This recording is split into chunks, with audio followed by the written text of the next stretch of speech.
I'd like to welcome everybody tonight to this lecture that we're doing. We've got a lot of folks that are visiting with us. That's very good. We've got some folks that are visiting from other congregations, and we have some folks that are visiting in from the community. Whatever the case may be, we're glad that you've chosen to be with us this evening. My name is Baxley, and I'll be the one speaking during this lecture this evening. How many of y'all were here about 4 years ago when we did a lecture on Persia? Raise your hand if you were here for that. Okay, quite a few of our own members and maybe some visitors as well. This evening's lecture is going to take that exact same format. I've been pretty explicit in saying this would not be a worship service, so we're not going to be using the songbooks that you see. We're not going to start off with a prayer. We're going to go into the lecture itself and spend some time talking about the topic that, of course, you see on the screen behind me, and we've announced on Facebook and to the church and to area congregations as well, Rome and the early Christians. And I'm going to read what I wrote about this on Facebook because I think it serves as a pretty decent introduction to what I want to do tonight. The Facebook introduction says this: during the first three centuries of our era, an epic struggle took place between the world's mightiest empire and a small new religion with roots in Judea. In the end, that new religion not only survived the empire's repeated attacks, but actually grew, spread, and prospered. In this public lecture, Baxley, that's me, will trace the relationship between Rome and the early Christians, explaining the roots of the conflict as well as the reasons why the early Christians were victorious. I looked at that introduction this afternoon and thought about what I wanted to say kind of to get things rolling. And I'm the kind of guy that likes outlines. And if you've listened to me preach, and if you're a member here at Beach, you have, you know that I like my 3-point sermons, sometimes 4, sometimes 2, but there's always some kind of a structure to it. Tonight's lecture may not be immediately apparent that there's a structure there, so I thought I would go through and just kind of mention what it is we're talking about tonight. We're going to look first at the roots of the conflict between Christianity and the Roman Empire. We're going to spend some time, actually quite a bit of time, looking at the course of the persecutions, what happens as Rome makes war against the church, and I've pared that down quite a bit because there's a lot of information there, and I don't want us to get bogged down in just a lot of details. And then finally, we're going to talk about Christianity itself, how it survived, how it grew, and in the end, how it emerged triumphant, so that today there is such a thing as Christianity. There is not a Roman Empire. And so how it is that that happened. During the course of the lecture this evening, we're going to take a break. It's set up in the lecture itself. It's not necessarily the halfway point. It'll just be when I get to the point where I said it because I thought that was a good place to stop. We'll have a little bit of a break, then we'll come back and finish the lecture. At the end of the lecture, we're going to have time for questions. And so if you're sitting out there right now, and in the first 5 minutes of this lecture, you think of some questions, write them down. Okay, take a piece of paper and a pen and write it down and save that. I may answer it in the course of the lecture anyways, but if not, at the end of the lecture, we'll have some time for you, the audience, to ask questions, and I will do the best that I can to answer those questions. Drew, at that time, is going to be ready with a handheld mic, and he will come along so that your question can be heard by everybody, and so that it'll be on the live stream as well for those that are watching in this way. So that's what we're going to be doing this evening. Once again, thank you very much for being here. You will not need your Bibles tonight. That's an unusual thing for me to say, but that is the case tonight. You will not need your Bibles because although we will look at some Bible verses, that really isn't the focus of the lecture this evening. Having just said that, though, I've got to say we're going to start off this evening with a verse from the Bible. This is from the book of Revelation, chapter 2 and verse 13. It is the letter to the church in Pergamum. And in that letter, we read this: I know where you dwell. And by the way, the one who is writing the letter, the one who is addressing the church is Jesus Christ. So Jesus is the I there. I know where you dwell, where Satan's throne is. Yet you hold fast my name, and you did not deny my faith, even in the days of Antipas, my faithful witness, who was killed among you where Satan dwells. As I thought about how I would start the actual lecture part of this evening, I gravitated towards this verse because this verse talks about what's going on between Christianity and the Roman Empire. Very specifically here, we read about an individual who we otherwise know nothing about. His name is Antipas. Jesus knew who he was, and the church in Pergamum knew who he was, and they knew that he had died for the cause of Christ. And I think that verse, at least in my mind at any rate, sets the stage for really this story that I'm going to try to tell this evening as we look at the interaction between this new religion that has its roots, as I said in Facebook, in Judea, and this incredibly powerful empire. And so we're going to look at that, and we're going to look at that in the context of how that plays out. All right, so again, I tend to be pretty methodical in going through things, and so I'm going to be kind of methodical tonight as we talk about this. We're going to move from one section to another. As I thought about how to address this and where do you start in discussing something like this, I thought it would be important for us to spend a little bit of time talking about the pagan culture of Rome, because probably all of us, we think about the Roman Empire, we probably think of some of the monumental buildings, we probably think of Roman soldiers. If you are familiar with the armor of God in the Bible, you probably picture that in terms of a Roman soldier, and that would be an accurate way to picture that.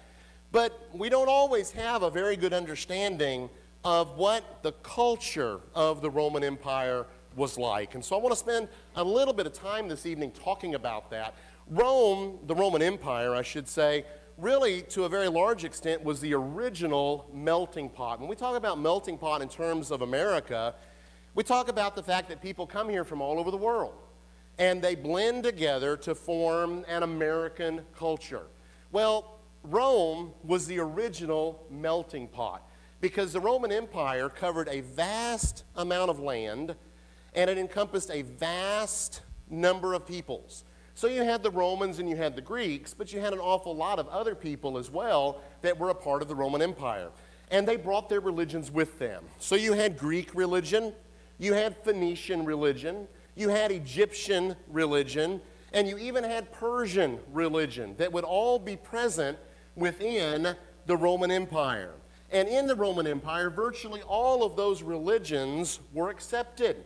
So if you came up to Italy, and your original country was Egypt, and you were used to worshiping Egyptian gods, well, you could come to Rome and you could worship those Egyptian gods as well, and the Romans didn't really care about that. Now, what the Romans did care about was they cared about public order, and they cared about the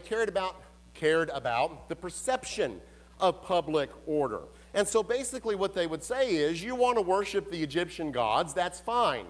While you're at it, how about you worship the Roman gods as well? How about you worship the Greek gods?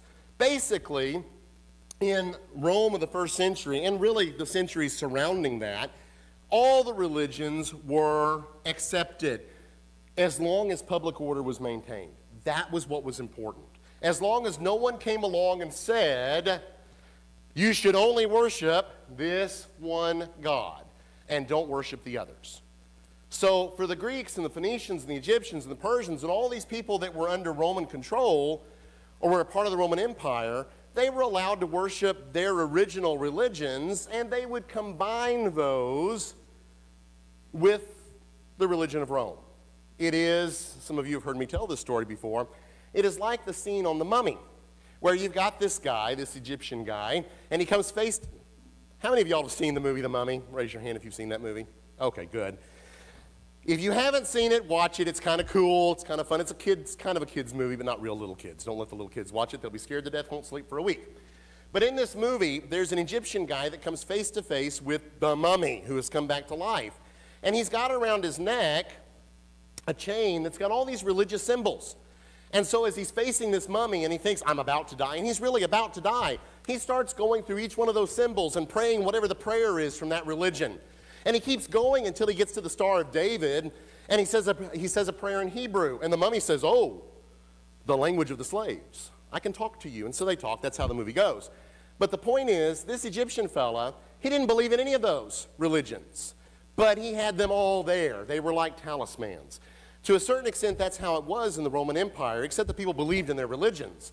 As long as you worshipped something that would be acceptable in the society, and you didn't try to tell other people they couldn't, you were okay. Public order was maintained. Let's look a little bit farther at the pagan culture of Rome. Pagan religion was also very ritual-oriented. This is also something, perhaps for us, it's a little bit difficult to understand. In pagan religion, it was the ritual that was important. So you had temples, and in the temples you had priests, and those priests would carry out certain rituals in the temple. Those rituals were designed to keep the gods happy. So you did all of this so that Zeus or Jupiter or whatever god it was that was worshipped in that temple would be happy with what you were doing. And if the gods are happy, they're going to bless your society. So Roman society is going to be peaceful. Excuse me. It's going to be peaceful. There's going to be order. They're going to be blessed by the gods as long as we are keeping the rituals. On the other hand, personal actions were of far less importance from a from a religious standpoint. So it didn't really matter how people lived so much as whether they kept the rituals. So it didn't really matter how you lived, but it was important that you went to the temple and offered incense to whatever god it was that was being worshipped in that temple. So personal actions, not very important. Ritual was very important. Furthermore, as we look at the pagan culture of Rome, we need to understand that in this culture, they had the deification of the emperors and Roma. And I put that in quotation marks because that is the city of Rome. The city of Rome itself became a god in the Roman Empire. And emperors became living gods. And so they were deified and they were worshipped. Sometimes that worship took place, while they were still alive. In any case, they were considered lesser deities than the major gods. And so a Roman emperor that would be worshipped would not be worshipped on the same level as, let's say, Jupiter or Zeus or Athena or Apollo or the Greek gods, but he would still be worshipped, okay? This was very important as well. Remember public order. Remember ritual orientation. So the Roman god, the Roman emperor was deified. The city of Rome itself, which stood for the empire, is deified. And it was expected that good, loyal citizens of the Roman Empire would participate in that ritual worship. I want you to remember that because we're going to find that that's going to be a problem later on. I wanted to give some examples. Wow, and I knew to turn that off before I coughed. Sorry about that, guys. I wanted to give you all some examples because I wanted you to see that this really was the way it worked under the Roman Empire. So this, for example, is a coin. It's a silver coin minted by an emperor whose name was Domitian, who we will return to this evening. He is emperor from AD 88 to 96. On one side of the coin, specifically this one with his head, the inscription says, Divine Caesar, Imperator Domitian. So again, he is being called a deity. On the other side of the coin, Domitian was a proud father. On the other side of the coin, he had his son depicted. Now, what's significant about that is the depiction here on the coin shows his son as a young Jupiter sitting on a globe with his stars raised, with his hands raised towards 7 stars that incidentally represent the constellation of the Great Bear. But that's beside the point this evening. The point is, in this coin, what you have is you have on one side the Emperor Domitian being called divine, deity. On the other side, you have his son being depicted as a Roman god. Domitian was one of these emperors that took this worship pretty seriously. Again, we'll return to him later in this evening's lecture. Another photograph to share with y'all. This is the temple, or what's left of it, I guess I should say, to the Emperor Trajan. It is located in Pergamum in Turkey. So if you should go to Turkey on a vacation and you should get to go see Pergamum, you can go and see this particular temple. Trajan, I want to get my dates right. Trajan is emperor 98 to 117 AD, okay? So just after the close of the New Testament, and definitely in the period that we're talking about this evening. And here in Pergamum, the people of Pergamum erected a temple where he was worshipped. This was not a temple that he built. This was a temple that was built so that he, the emperor, could be worshipped. Another photograph. It's the same temple, but I wanted to pull back a little bit farther so that you could see how very large this temple is. You get a scale, you get a sense of scale because you get those people there in the background. This was a significant temple that was erected to worship Trajan in the empire. By the way, I'll just throw this out there. Asia Minor was a particularly hot area for worshiping the emperors, okay? That's important in terms of the book of Revelation. We'll come to that later as well. Another photograph, this is in Nimes, France, so we're going to the opposite side of the Mediterranean. This is a temple to the Emperor Augustus. Again, it was erected so that Augustus could be worshipped, okay? So the emperor is deity, and it's expected that the people would worship him. So this is in France, southern France. We've seen Asia Minor. Another photograph, and by the way, this is very well preserved. Today you can see that in the photograph. Another photograph is going back the other way in the Mediterranean, going to Croatia. This is in Pula in Croatia. So if you get to go to Croatia, you can go see this in Pula. This is also a temple to the Emperor Augustus. The inscription on this particular temple read this. It said that it was dedicated to Roma and Augustus Caesar, son of the deity, father of the fatherland. So here we see not only that Roma is worshipped in this temple, but Augustus Caesar is worshipped in this temple. And oh, by the way, he's the son of the deity, okay? Specifically, I believe that was in reference to Julius Caesar. And so you see the line of deity being continued there along. You've got Augustus, you've got Julius, and you've got the city of Rome itself. These temples were all over the empire.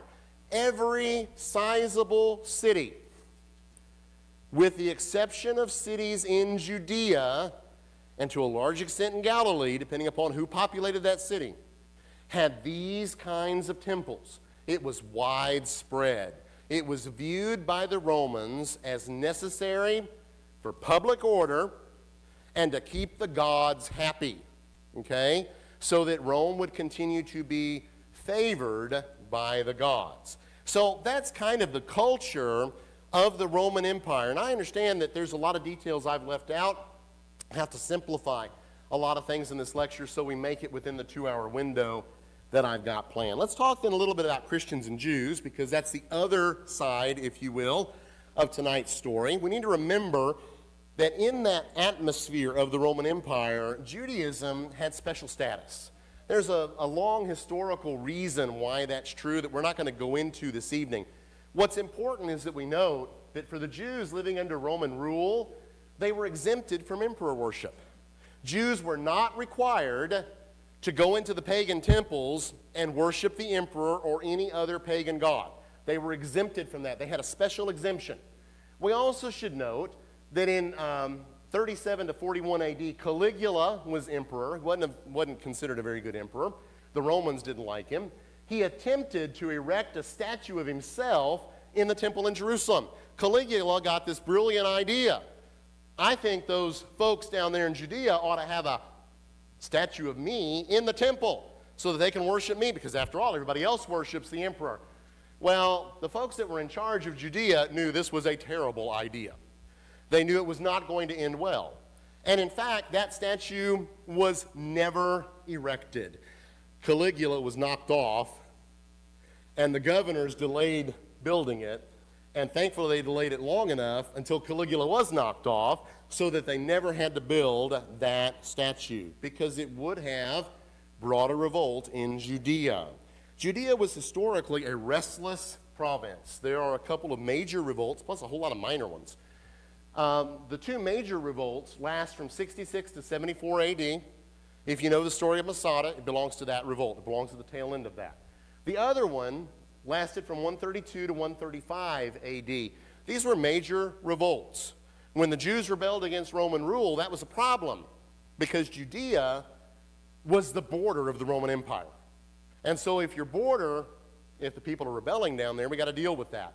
So by and large, the Romans tried to keep the Jewish folks within the empire happy. Didn't always work, but they at least tried. But they were exempted. They had some special exemptions from these other rules. We also need to remember in looking at this that all the first Christians were Jewish. This is something that sometimes gets lost on us because most Christians today are not Jewish. Things have changed dramatically since the first century. During the first century, most Christians were Jewish folks who had become Christians. Today, we don't see that a whole lot. So it's sometimes difficult for us to remember that it was that way at the beginning. Initially, in looking at Christians, the Romans considered the Christians to be just a sect among the Jews.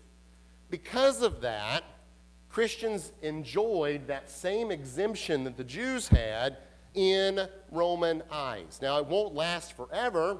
Eventually, what's going to happen is the Romans are going to say, hey, these Christians, in fact, aren't Jews, especially as more and more Gentiles become Christians. The Romans are going to come with that realization. So that situation is going to change. But let's look at the situation here. We have a Roman historian. His name was Suetonius. He wrote a work called The 12 Caesars. He's not writing specifically about Christians or Jews. He's writing about the Caesars, but he mentions some things incidentally. And he says this in his book concerning Claudius. He said, because the Jews at Rome caused continuous disturbances at the instigation of Chrestus, he, Emperor Claudius, expelled them from the city. You can get a copy of Suetonius' 12 Caesars. Look for the section in Caligula. You can find that quote. So what Suetonius says is, there's something going on with those Jewish folks in Rome, and because of that, there's this disorder. Remember, Romans were very interested in order. There's this disorder going on there. So Claudius told all the Jews they had to leave the city of Rome. Interestingly enough, we read about that in the New Testament as well. In the book of Acts, chapter 18 and verse 2, we read this, and he found a Jew, this is Paul. Paul found a Jew named Aquila, a native of Pontus, recently come from Italy with his wife Priscilla, because Claudius had commanded all the Jews to leave Rome. It's the same information that we see in Suetonius. So what's happening is you've got these Jewish folks in Rome, and there was a sizable Jewish population in the city of Rome itself. You've got some of these folks have started following Christ. It's causing conflict in the Jewish synagogue, causing conflict enough that it attracts the attention of the Roman emperor. So he says, what? We can't have this in the capital city. So you folks, you're all going to have to leave. And they do. Priscilla and Aquila are Jewish, but they are Christian. Okay, so they are Christian Jews.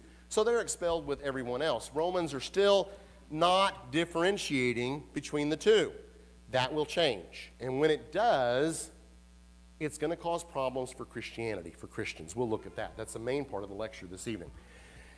So let's talk a little bit about persecution and marginalization. Sometimes we just lump these two together, but I think it's important for us to distinguish the two. Christians in the first century and in the centuries following faced an often hostile society around them. We'll look at some of the reasons for that in just a little while. But we need to make a distinction, though, between what's called persecution and what's called marginalization within pagan society. Both of these are already found in early Christianity. We'll look at some examples in the New Testament. But I wanted to quote here from a book, if I can get it to come up, there we go. This is from a book by a man whose name is Wolfram Kinzig. He's German. It was translated into English. It's Christian Persecution and Antiquity. You can buy that and read that if you'd like to. He says this. He says, persecution is the threatening or the carrying out of violence by official authorities that was directly or indirectly connected to the religion of the victims. It may have been planned long beforehand, or it may have happened spontaneously. It may have been covered by law, or it may have been unregulated. So persecution is when either violence is carried out, or there is at least the threat of violence. It might be planned by the government, or it might be what we would call a mob action, okay? And it is based on the religion of the victims. Marginalization is different. This is what he goes on and says.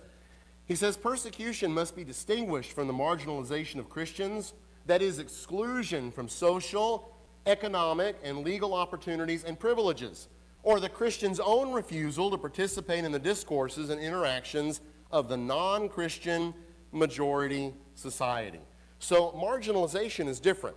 Marginalization is Christians not either being allowed to participate in society as a whole or themselves choosing not to participate in a society as a whole. It's different from persecution, although I would suggest that probably in our minds, we don't make such a big distinction between the two. We actually, I'm going to turn off my mic and I'm going to clear my throat. Hang on. Okay. So, we see a couple of examples of this in the scriptures. The first of those is found in the book of Revelation, chapter 6, verses 9 and 10. When he opened the fifth seal, I saw under the altar the souls of those who had been slain for the word of God and for the witness they had borne.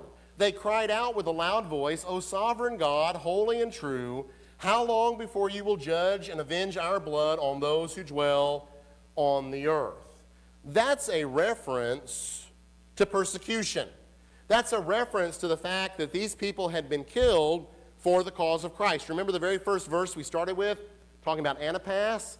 He would have been one of those souls under the altar.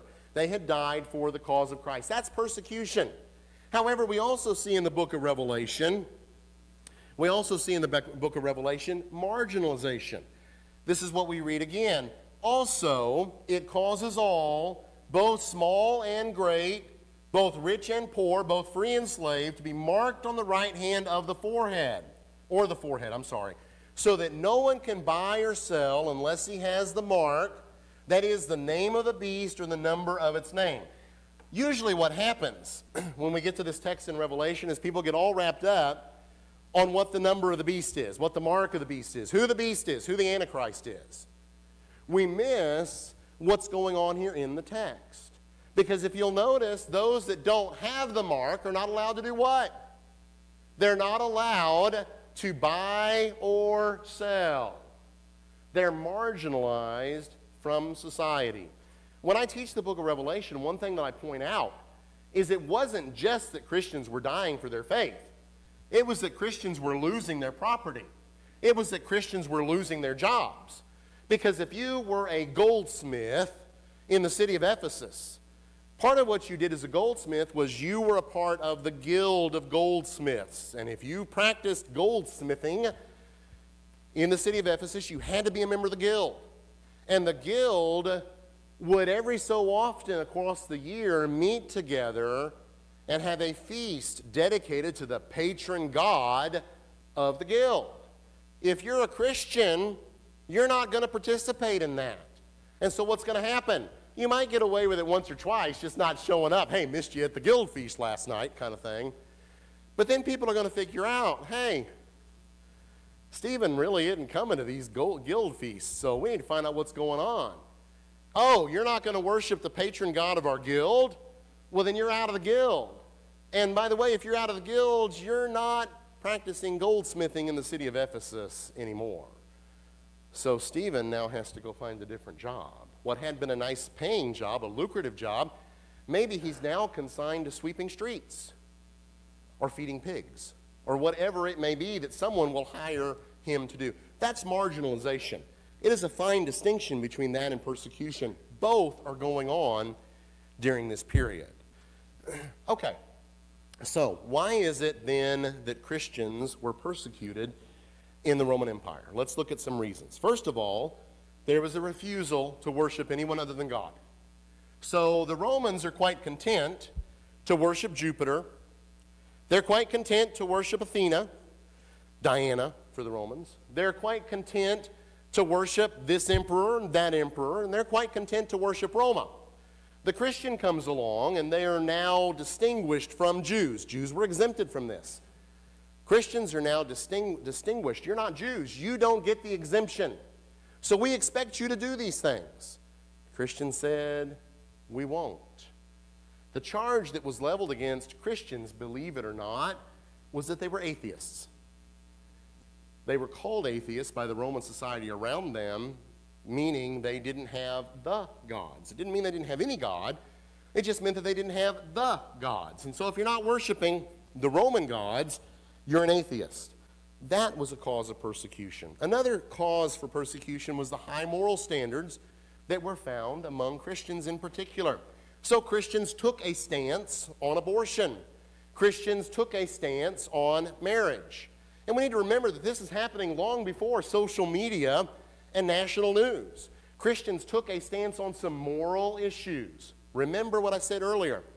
Pagan religion is ritual-oriented. It didn't really matter what people did on a day-to-day basis. What was important is, did you go to the temple and offer incense to the gods? Christians wouldn't do one, and their lifestyle was important. So they had high moral standards. They also practiced among themselves equality among the social classes. Slaves were equal among Christians. This was a revolutionary idea that all the classes could associate together in this new organization, because Roman society was highly stratified. If you were of a certain class, you didn't associate with classes above your position. Christianity comes along and says, that doesn't matter. There's no distinction in Christ. So that caused persecution. Next slide. Another thing that got Christians into trouble, if you will, was that they were active in converting pagans to Jesus Christ. Evangelism is what we would call that, okay? Remember, in the Roman Empire, you want to worship Jupiter, that's fine. I'll go worship Jupiter with you today, and tomorrow we'll go worship Horus, okay? And maybe the next day we'll go worship another god. We'll go worship Sybil from the Phoenicians, because we're okay with that, because they're all gods and we should worship all of them. The Christian comes along, and in sharing the gospel of Jesus says, there is only one God, and that's the one you need to worship. So people who were converted out of paganism into Christianity, in fact, abandoned the worship of all these pagan gods. That's going to cause persecution as well. There was also ignorance about actual Christian practices. So pagans looked at Christians and they said they have this funny meal when they get together. We call it the Lord's Supper. And they're drinking the blood of Christ and eating his body. And to those who weren't familiar with what was actually going on, it was cannibalism. And so people reacted negatively towards that. Those Christians are a bunch of cannibals over there eating other people. And then you had love feasts as well. Love feasts were these fellowship meals where Christians got together. Pagans interpreted that as sexual orgies. So you've got this going on, you got that going on. What in the world are these people doing? They're a bunch of weirdos. And to boot, they aren't worshiping in the pagan temples. So the gods are not going to be very happy about this. And then we have, as well, derision and mockery, which are only one step away from action. I think there's a principle there. I'll just throw this out there. This is not a sermon, but I'll throw that out there, that when we mock others or we deride others, we're really only about one step away from actually doing something to others. We should think about that. But in the first century, we found that Christians were being mocked for their beliefs. We have a good example of this. This is a pagan graffito. It dates to about 200 AD. It was uncovered at the Palatine Hill in Rome. Now, I realize you can't see what's there in the picture, but we've got it pulled out. So in this graffito, you have an image of a man on a cross. You also have an image of another man who has his hand upraised in worship. And then you have the inscription. And the inscription says this: Alexamenos worships his God. As Christians, we know exactly what that's depicting, right? That's depicting an individual who is worshiping Jesus, and that is exactly what it depicts.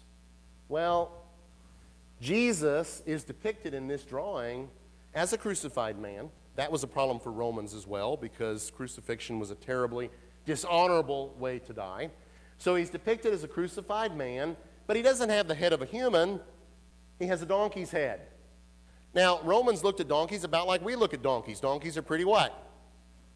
Dumb. That's usually what we think of when we think of donkeys. And so depicting Jesus in that way, well, you've got Jesus with a donkey's head on a cross, which was how slaves were killed, not gods, okay? And you've got Alexamenos, who is worshiping him. This is mockery and derision. By the way, Alexamenos apparently was a soldier in the Roman army who had converted to Christ. So you see things like this. People are mocking the Christians. People don't understand the Christians. These Christians don't get along with everybody else. They're not going down and doing the guild feast, and they're not going down to the temple and worshiping all the gods that we worship. And so then the stage is set for persecution. And persecution begins from the Roman side for the first time under an emperor named Nero. Nero is emperor from 54 to 68 AD. We probably all know about Nero. Nobody thinks Nero's a good guy. Nobody thought Nero was a good guy back then either, I might add. The Romans didn't like him either. He began his rule at 17. He was impulsive and tyrannical. A lot of 17-year-olds, all deference to our teenagers tonight, a lot of 17-year-olds are pretty impulsive. Well, Nero gets to be emperor of the most powerful empire in existence at the time. So you can imagine how his impulsivity led to being a tyrant. Nero murdered his mother, whose name was Agrippina. He also murdered his advisor, Seneca. Actually, what he did was, he said, Seneca, you got a choice. We'll execute you or you commit suicide. Seneca chose to commit suicide. But the fact of the matter is, it was Nero that made sure that happened. Nero, under Nero's rule, I guess I should say, there was the Great Fire of Rome.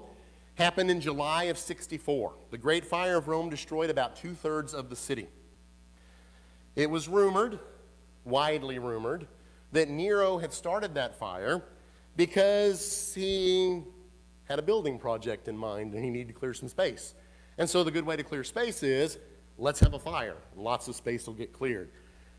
We think of Roman buildings all being built with stone and concrete, and the monumental buildings were. But most of the people lived in apartment complexes. Yes, they had apartment complexes that were 3 and 4 stories tall and were made out of wood with stucco on the outside. Stucco doesn't keep the fire away. So once a fire got started in Rome, it just spread, as it did in most ancient cities of the time. So it was suspected that he started the fire, and interestingly, his own people suspected that he had started the fire. And so this isn't going according to plan, Nero's thinking. So he says, you know what? It wasn't me. We've got to find someone else to pin it on. We'll pin it on the Christians. Nobody likes them anyways, so we'll pin it on them. And he does. And it starts the first persecution of Christians. The persecution itself was limited to the city of Rome. I want us to note that. It's not happening in Asia Minor. It's not happening in Africa. It's happening only in the city of Rome. There is good evidence that both Peter and Paul were murdered during this time, the 2 apostles from the Scriptures, that they were martyred during this time in the city of Rome. We're not going to go into what that evidence is because it's beyond the scope of the lecture, but it's pretty good evidence that, in fact, these 2 die there at this time because of this persecution. We have another quote from an ancient historian. This is not biblical, okay? This is what Romans themselves wrote, and it's a long quote, so I've got it up on the screen. Consequently, to get rid of the report, Nero fastened the guilt and inflicted the most exquisite tortures on a class hated for their abominations, called Christians by the populace. Accordingly, an arrest was first made of all who pleaded guilty. Then, upon their information, an immense multitude was convicted, not so much of the crime of firing the city as of hatred against mankind. Mockery of every sort was added to their deaths. Covered with the skins of beasts, they were torn by dogs and perished, were nailed to crosses, or were doomed to the flames and burnt to serve as a nightly illumination when daylight had expired. I want those words to just sink in for a minute, what this involves. They were being killed in horrendous ways. Continue with the quote. Nero offered his gardens for the spectacle and was exhibiting a show in the circus while he mingled with the people in the dress of a charioteer or stood aloft on a car. Hence, even for criminals who deserved extreme and exemplary punishment, There arose a feeling of compassion, for it was not as it seemed for the public good, but to glut one man's cruelty that they were being destroyed. This is recorded by Tacitus, a Roman historian, not a Christian, in his book Annals 1544, if you're looking for the reference. That's what Nero does in the city of Rome. Okay? Photograph to share with y'all. This is the Circus Maximus, or what's left of it. We think circus, we think clowns. Okay, that's not what we're talking about here. We're talking about a place where chariots were raced. This is the remains of the Circus Maximus in Rome. Quite likely, Tacitus's reference is to this circus. So Christians would have been killed in this location under Nero's reign. In any case, Christians will be killed in this location later during the persecutions, okay? Executions of Christians were public events. They were designed in such a way for people to come and see. The Circus Maximus could hold thousands of people that would be there to see these executions. That's Nero. Then things calm down for a while. Nero's killed. He's gone. Romans get rid of him. Tired of this guy. They didn't like him either. There'll be peace for a while for Christians until we get to the reign of Domitian. Remember I said we'd come back to this guy. We saw his coin earlier in the lecture. Domitian is emperor from 81 to 96 AD. The coin that I showed earlier was dated 86 to 96. That just gives us an idea of when in his reign it was done. Domitian was the son of Vespasian. He's the brother of Titus. If you're familiar with your history of the Jewish revolt, it's Vespasian who will lead the legions first against the Jews. And then he's appointed emperor. He goes back to Rome. He leaves his son Titus to finish the job. He does. And so in Rome, if you ever go to Rome and you see the Colosseum, right over there by it is the Arch of Titus, okay, that commemorates his destruction of the Jewish nation. You can see all the artwork on that when you go. Domitian is the other son, okay? When he becomes emperor, it's very clear that he is ruthless, but at the same time, he's very efficient as a ruler. That's something interesting about Domitian. We look at this guy and we say, he's a guy that's evil. He's persecuting Christians, and he was. He was evil. He was persecuting a lot of people. But at the same time, he was a really good and effective ruler. Being a good and effective ruler doesn't mean you're a good guy, okay? It didn't back then, doesn't today. We should not confuse the two, okay? So, Domitian, he actually fostered a cult of personality. He wanted, think about whoever the guy is now in North Korea, Kim Il-sung or whatever his name is, that cult of personality. We think about Lenin in the Soviet Union. You know, they kept his body in a box for a long time so that people would go see him. That cult of personality. Domitian did exactly that. He fostered a cult of personality, and he used the title Dominus et Deus, Lord and God. And most importantly, he took it seriously. Domitian really thought of himself as a living God. Remember that coin?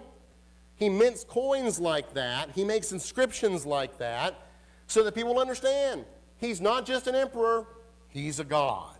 Domitian was opposed by the Roman Senate. They didn't like this guy at all, but obviously he's emperor for a while, so they're not able to do much about that. So, looking on at him, Domitian does something that Nero didn't do. Nero starts a persecution in the city of Rome. Domitian starts a persecution that is all over the empire, and it is most severe in Asia Minor. Now, please do not understand that to mean that Christians were being persecuted in every city of the Roman Empire. They were not.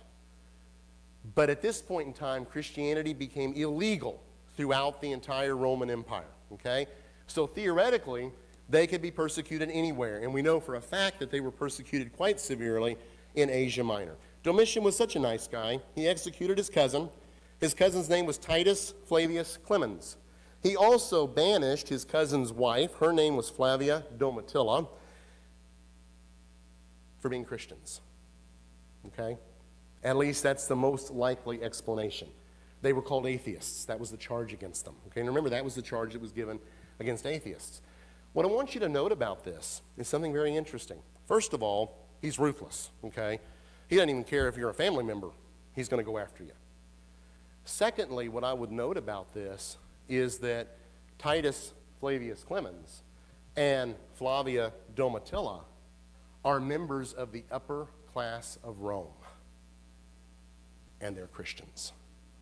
Christianity has now not only spread among the areas where we would think it most likely, it has even spread to the household of Caesar. You see that in the scriptures as well. We'll not look at that this evening. So, what else can we say about Domitian? Well, the persecution that he instigates is the backdrop for two very important first century literary works. The first of those is the book of Revelation found in the New Testament. I believe very firmly that the book of Revelation comes from these days, the persecution of Domitian. Nero's persecution doesn't fit, Domitian's does, okay? The book of Revelation is also centered in Asia Minor, where we know this was very, very severe. The second work that was the backdrop, or this persecution was the backdrop for it, is what's called the First Letter of Clement, which is not inspired. It was a book written by a Christian, whose name was Clement, to the church in Corinth. It dates to the end of the first century. Not an inspired book, but it comes out of this environment of persecution. So we've got some good literary sources for this period as well. All right, time goes on. Domitian's out. Trajan's emperor. He's emperor from 98 to 117, so right after Domitian. Okay, remember, between Nero and Domitian, there's a gap. Between Domitian and Trajan, there will not be a gap. He's emperor from 98 to 117 AD, and interestingly, it is during his reign that we get some instructions concerning trials of Christians. Because now this whole idea of persecuting Christians has come up. Christians are illegal. What are we going to do with these folks? How are we going to deal with this? Well, there was another fella who was governor of a province that was called Bithynia and Pontus. His name was Pliny the Younger. Yes, there was a Pliny the Elder. He died in the eruption of Vesuvius near Naples. Pompeii gets buried in that eruption. He's killed. Pliny the Younger, however, he gets to be governor of the province of Bithynia and Pontus. So he's out there in Bithynia and Pontus, and there's some events that take place out there, and Pliny is going to have some correspondence with Trajan. After all, Trajan is the emperor. That correspondence will set the legal precedent. So I'll pull up a map, at least to give you an idea where that province is. So Rome, of course, is way over here. Bithynia and Pontus is up here. This is modern-day Turkey. That's the Black Sea. So it's along the coastline, the northern coastline of Turkey, on the Black Sea. That's where Pliny the Younger is. He's out there. He's trying to be a good governor, but he's got a problem. There are Christians here, and there are Christians that have been turned over to the authorities. What are we going to do about that? So, in about 112 AD, several of these people are denounced to Pliny, not to Trajan, to Pliny. Pliny looks at this situation. He says, okay, well, got to deal with this because they've been denounced. What are we going to do? Well, I'm going to execute some. Some of the others I'm going to transfer to Rome. I'll just give you a hint. The guys that get transferred to Rome, they're Roman citizens. Pliny doesn't know quite what to do with these folks, okay? The ones that are executed, those were by and large the folks that were not Roman citizens, and so Pliny says, no big deal, we'll take care of them. Well, thinking he had all this taken care of, it wasn't taken care of. Because as the trials go on, more people start being accused, okay? If you think about the Salem witch trials that we've probably all read about or studied in school, you know, how do you prove you're not a witch? Give us another witch, that kind of thing, and then that person gives you, and before you know it, you got 100 people in jail for being witches. Well, that's what ends up happening. Because if you happen to live next to a Christian, you know he's a Christian. Because he never goes to the temple. And maybe he always, the whatever temple, okay? And he's always talking about this Jesus fella, so obviously he's a Christian. You know, I really don't like that he built that big fence between us. It's 8 feet, and I wanted a 6-foot fence. So how am I going to get rid of this neighbor of mine? We'll denounce him to the authorities as being a Christian. We'll see if we can get rid of him that way. And so these trials lead to more and more people being accused. Well, Pliny's judicial approach, this is how he approached it. The accused that were brought before him faced 3 tests, 3 things they had to do. First of all, they needed to invoke the Roman gods using a supplied prayer. He supplied the prayer, okay? So Christian X is brought in. Pliny says, okay, invoke the Roman gods. Here's the prayer you can use. Say this prayer, and we'll be good. Or you can sacrifice to the emperor's image and other idols. Remember, The emperor was considered divine. Burn a little incense to the emperor's image, or maybe some other idols, whatever. I've got some of those handy as well. We'll let you go. Or, you know what, the third and ultimate test, just curse Christ. Do that, and everything's done. If they complied, either immediately or later, they were released. Because in doing these three things, they had demonstrated that the charge against them of being Christians was false. And so they were released. That's how Pliny did things. But is really what I should be doing. So he poses three questions to Trajan, and he sends these in letters, and we have these letters today. They have survived for us. Question number one, should the defendants' ages matter? Children were being denounced as well. Does that matter if they're children? That's his question.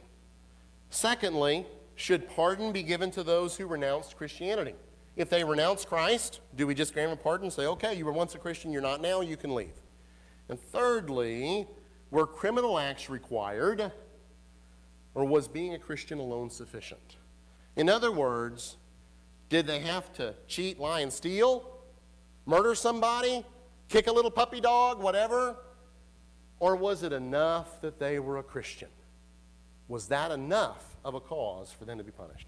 Trajan answers his questions with this affirmation. It's called Trajan's affirmation.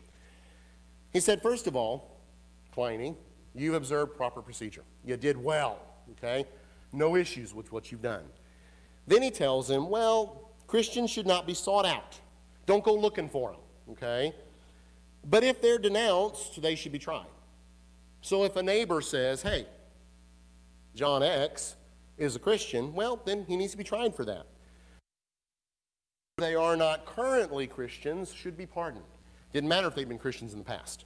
If they're not currently a Christian, they're released, okay? No punishment happens on that. Finally, Trajan says anonymous accusations should not be allowed to form the basis of trials.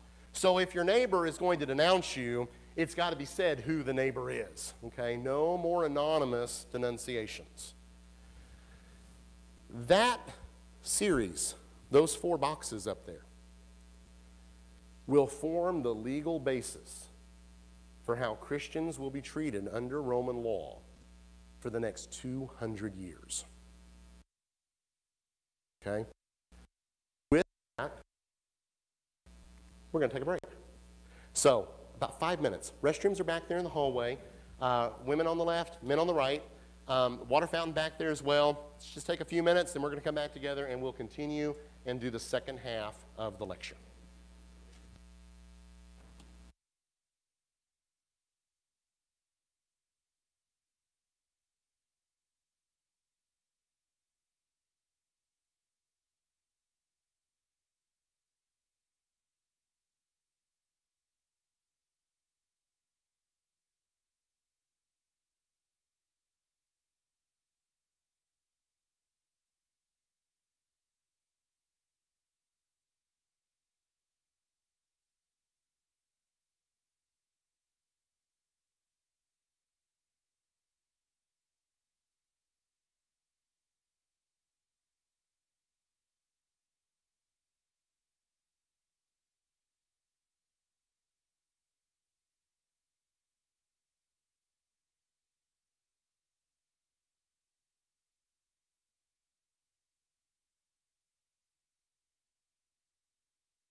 Who is this?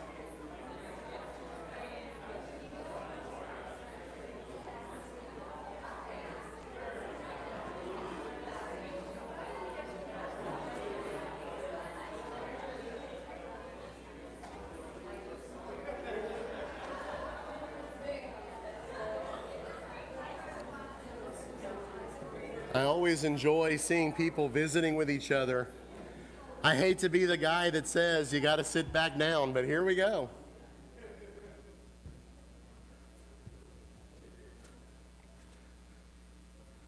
Will everybody come back in and have their seats, and we'll continue on.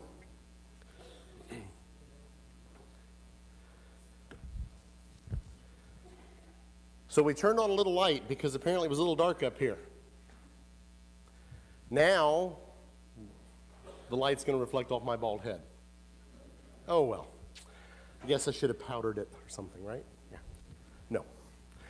All right. So hopefully everybody had an opportunity during the break to go and visit some. I saw a lot of that going on. That's always good to see. Hopefully if you're visiting with us tonight, hopefully you've gotten to meet some of our folks as well here this evening.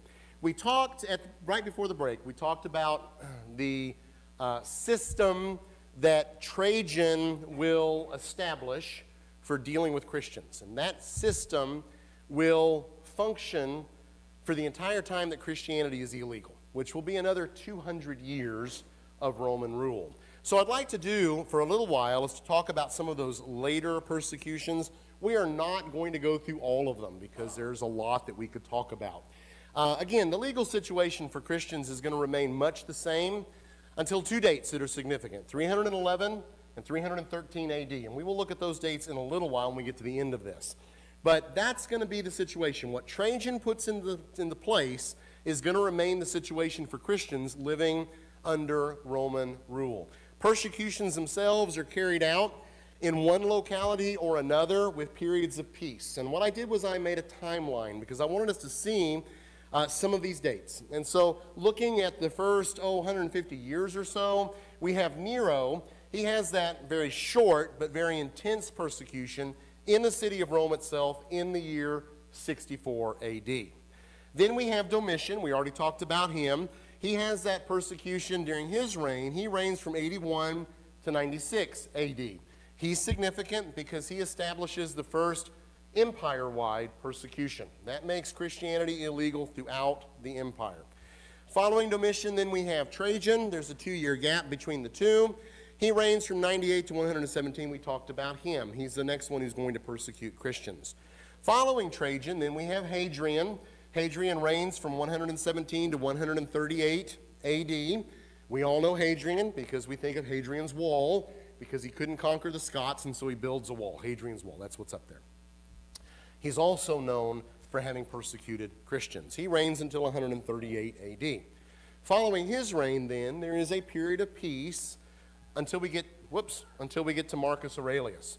Marcus Aurelius is that emperor that usually tends to be pretty popular with people who study Roman history because he was the philosopher emperor, and he wrote some books of philosophy. But he also persecuted Christians during his reign. He reigns from 161 to 180 AD. You might note that between Hadrian and Marcus Aurelius, there's a period of roughly 20 years where Christians really are not persecuted in any kind of major way. This would be typical of Roman persecution. There'd be periods where they were persecuted. There would be periods where they were persecuted in one place, but not another. And then there would be periods where no one was persecuting them. They might have been marginalized. In fact, they were.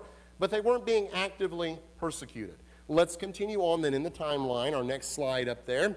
Then we have Septimus Severus, the next emperor who persecutes Christians from 193 to 211. You might remember there's about a 13, 14-year gap between Marcus Aurelius and Septimus Severus, again, where Christians are not being persecuted. Following his reign then, there's another period of peace because the next persecution is going to take place under Emperor Maximianus. He reigns from 235 to 238, very short reign. He persecutes Christians during that reign. Following him then, another short period of peace until we get to Decius. Emperor Decius reigns 249 to 251. He persecutes Christians in a very major way. We'll talk about him in more depth in just a moment.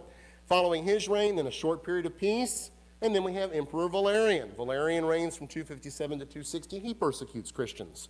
Following Valerian, then, about 25 years with no persecution until we get to Diocletian. Diocletian reigns from 284 to 305. He persecutes Christians. We're going to talk about his persecution as well. And then finally, at the end of all of that, 311, 313, we get two edicts. One of those is the Edict of Toleration. The other is the Edict of Milan. One will tolerate Christianity. The other will make Christianity legal. Okay, so that's the end date, if you will, of the persecutions. But I want to point out, in looking at that, it's important for us to remember that if you're a Christian in the Roman Empire, you never know how things are going to turn. Because one day you've got an emperor up there who really couldn't care less about persecuting Christians. And so you're able to live in peace. You're able to go about your own life and do what you do, raise a family, and then, boom, a new emperor comes on the scene. And by the way, some parts of Roman history, they're just changing emperors one right after another, and they were not usually peaceful changes. So a new emperor comes on the stage, and he says, guess what? We got to get serious about persecuting Christians. And so Christians are once again persecuted. They have always been illegal, but they haven't always been persecuted. That's what Christians are going to live with for the last 200 years up until we get to the Edicts of Toleration and Milan. So let's look at a couple of these guys. We're going to start off with Decius. He's in that later period. He's emperor again from 249 to 251. He instituted a persecution that would be in the whole of the empire. And what he did is he said, things are pretty bad in the Roman Empire, and they were. And probably the reason for that is we just don't have enough people worshiping the Roman gods. So we need to get everybody on board here. We need to get everybody worshiping the Roman gods. Everybody needs to go in. They need to worship the Roman gods. They need to worship Roma while you're at it, because after all, that's the empire. And we need to make sure everybody's doing this, so we're going to require proof. All the inhabitants of the empire, pagan and Christian, were required to worship the gods. And they ended up getting proof of that. It was proved by a witnessed and signed certificate that was called the libellus. If I can pull that point up, there we go. I didn't push it enough. So all of the people in the empire, they're required to go worship the gods, and you really want to have proof that you did that, okay? And so they will get this certificate. And we have some examples of those. We're going to see one in just a moment.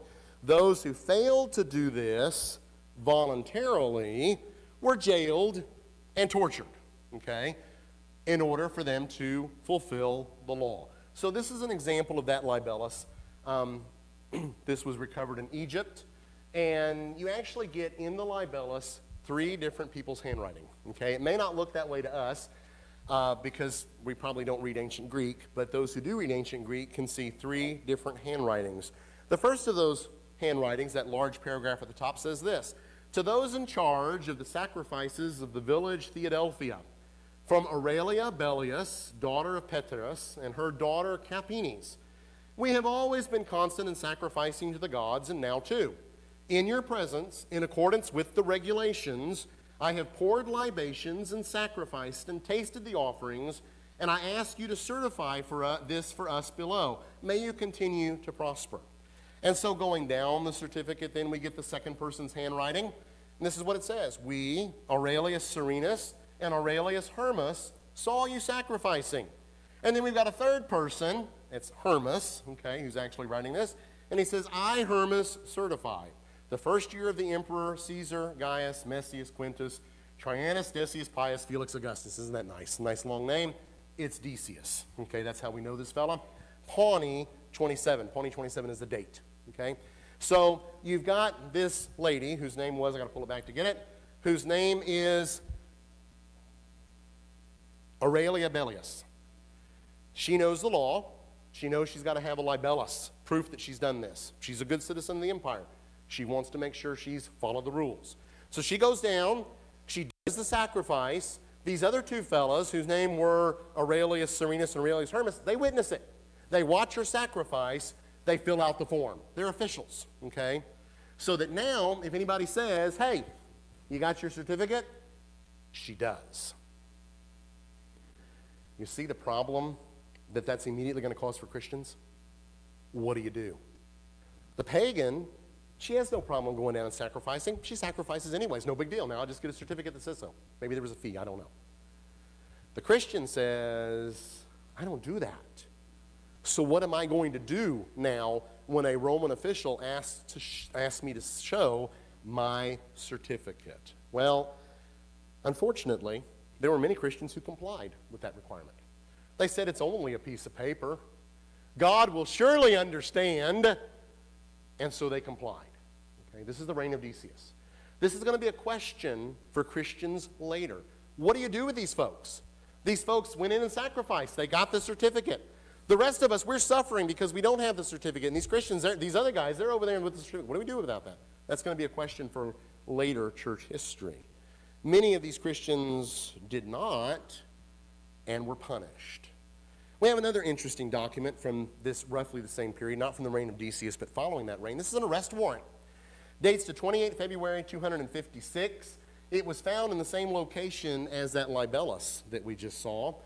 And it says from the governor to village rulers and officers of peace of the village of Myrmidon, at once send us up Peter Serapin of Horus, a Christian.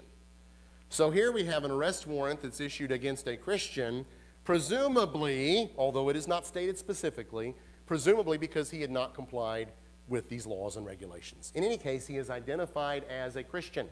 So if he had committed some other crime, or if he was accused of some other crime, they also know he's a Christian. So when he's brought in for trial, it's a double whammy, if you will, because being a Christian is illegal. So we get some interesting documentary evidence from this period demonstrating what people were doing and what Christians were doing or not doing, as the case may be. That's Decius. Then we get Diocletian. Diocletian is very much towards the end of the period of persecutions. He reigns from 284 to 305. We'll say this, there's a lot of things going on in Roman history that we cannot go into in this lecture or really any other lecture. It's a very complex period, okay? Rome is in turmoil. The empire is suffering greatly. The barbarians literally are at the gates of the empire. You've got political problems. Emperors are being deposed and new emperors are being appointed, and sometimes you got more than one emperor. So it's a very difficult period, okay, in Roman history. And so you've got these emperors that are trying to pull things together. Remember, because they're pagans, I think the issue is public order has been lost because nobody's worshiping the gods. He instigates what's called the Great Persecution. In 303 AD, he issues his first edict. In this edict, churches were torn down and sacred Christian books were burned. Now, a couple of things to note about that. One, in order for churches to be torn down, churches first had to be built. So that tells us that in these periods where Christians were not being actively persecuted, Christians were building churches. And in fact, we have archaeological evidence of churches that date to this period of persecution. So the idea that Christians were always hiding in the caves and worshiping isn't historically accurate. Sometimes they were building churches. And so Diocletian comes along. First thing, tear down the churches. Second thing, any sacred Christian books need to be gathered up and burned. Diocletian recognized that Christianity was based on a series of writings.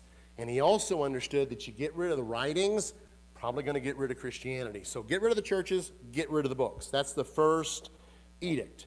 We also have archaeological evidence of this. This is what's called Oxyrhynchus papyrus. That simply refers to where it was found. It's the same location as those others that we saw, okay? It's dated February 304 AD. And it attests to the confiscation of church property in a small Egyptian village.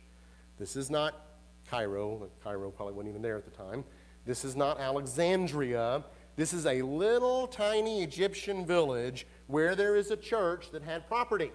And this papyrus attests to the fact that that property had been confiscated. Also note this. This also tells us something about the spread of Christianity that we're going to get to here in just a little while. Christianity is no longer just in the major cities. Christianity has penetrated throughout the empire, even into a little, relatively insignificant Egyptian village. and their property there in that village is also confiscated. So that's the first edict. Diocletian's not done. He orders a second edict. That second edict says all the clergy are going to be jailed. Okay, a couple of things we can note from this. First of all, by this period, there's a distinction between clergy and laity. Again, this lecture is not about changes that happen in Christianity during the period, but there's a lot of changes that are going on as well. And by this point in time, you have a distinction between clergy and laity. Diocletian goes after the clergy because his idea is there are far too many Christians to get them all. But if we cut off the heads, the body will die. And so the idea was to go after the clergy. So they're all going to be jailed. The third edict then released any prisoners who sacrificed. Those who did not were tortured. So you've got prisoners in jail. They're in prison for being Christians. Okay, let's give them an opportunity. Sacrifice. And you'll get out. Prison overcrowding. Okay? And so an idea, get some of these folks out of prison. Those that actually do the sacrifice, they're released. Those that don't, they're going to be tortured. Notice this is going to cause problems as well. The church is going to have to decide later what to do with these folks that actually sacrificed. Do we just let them back in the church or what? How is that all going to work? Not something we'll cover in this lecture. Looking on at Diocletian then, in 304, he issues the fourth edict. That edict ordered everyone to offer food and drink sacrifices before idols. Remember, Decius did that, but Decius reigned 50 years prior to Diocletian. So now in Diocletian's reign, Edict 1, Edict 2, Edict 3, and Edict 4, we'll just make sure we catch everybody. So everybody has to offer sacrifices again. So you can picture somebody saying, oh yeah, I remember, Mom did that way back in the day, or Grandma did that way back in the day. Now I guess I got to go down and do that. And of course, it's going to be a problem for Christians, and Diocletian understood that. Should also point out that by the time we get to Diocletian, the empire is pretty divided. And so these edicts were mostly not enforced in the West. The empire had been divided between the eastern portion and the western portion. Diocletian is in the eastern portion. So over there in the West, they've got a different emperor. He's not really interested in enforcing these edicts that Diocletian has come up with. So the persecutions under Diocletian are happening mostly in the east and not in the west.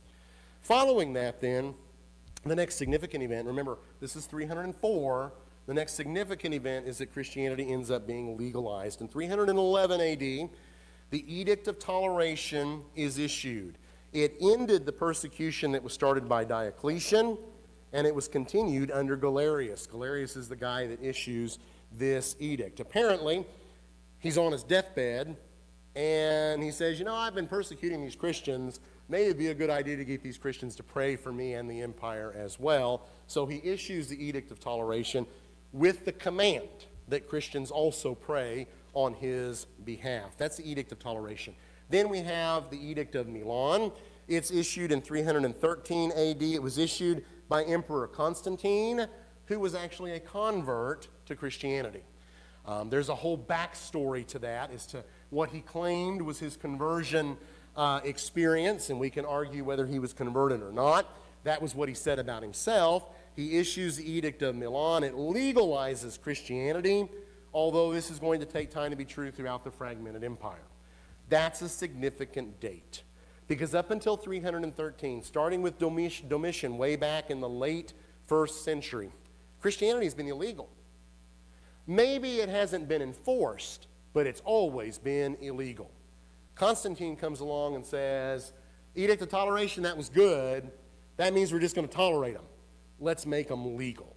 And so that's what he did in 313. That ends the persecutions for the most part. Now, I will say, it's not that simple. It's never that simple in history, okay?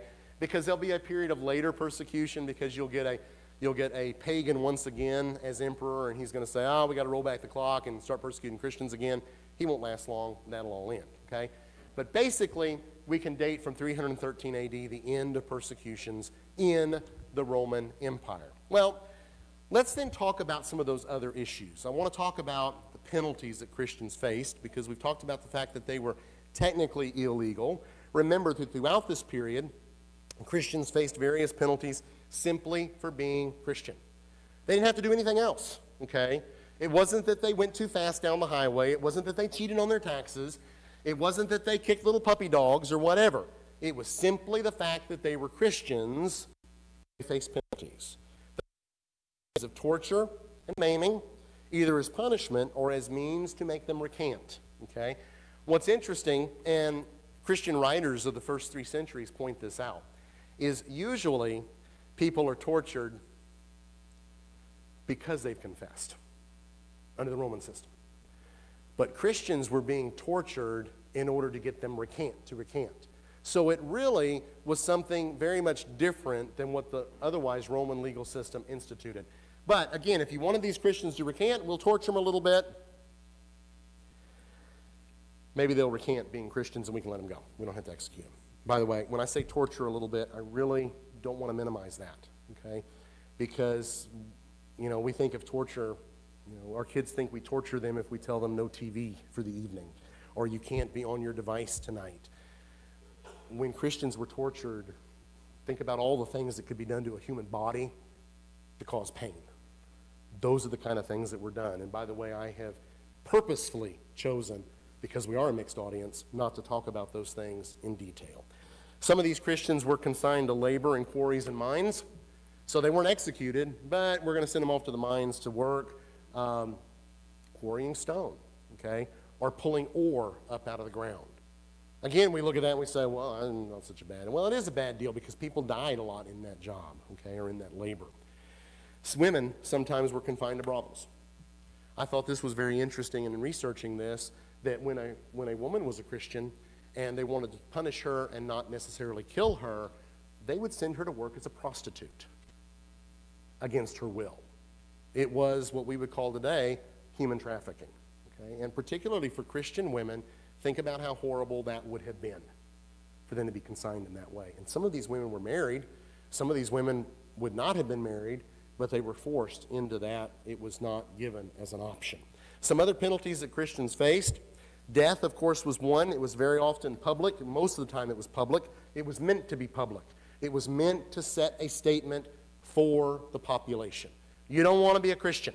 You want to be a loyal member of our empire. So they were crucified. We're familiar with that. They were sometimes burned alive. In derision, people actually came up with terms for them, and those terms have survived to us today. One of those terms in Latin is that they were called sarmentizi. It means branches men, because they were surrounded by branches that were lit on fire. Simaxii or simaxii was another term that was used. It literally translates as half-axle men, because they were tied to a stake about the length of half of a wagon axle. And so Romans would deride these people who were suffering in this way with these terms of derision. Another way that they were executed was being sent to the beasts. They had a term for that, ad bestias.